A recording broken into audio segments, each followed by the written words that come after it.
ए मेरे बंदे, मैं बीमार था, तुमने मेरी इयादत नहीं की।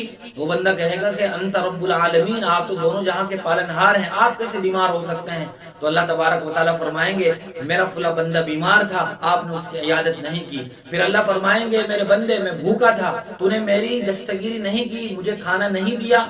वो बंदा फिर कहेगा कि या अल्लाह, आपके भूखे होने का क्या मतलब। तो अल्लाह तबारक व तआला फरमाएंगे मेरा फुला बंदा भूखा था, आपने उसे खाना नहीं दिया। इसी तरह अल्लाह तबारक व तआला फरमाएंगे मेरे बंदे, मैं प्यासा था, तुमने मुझे सैराब नहीं किया, मुझे पानी नहीं दिया। फिर वही बात होगी।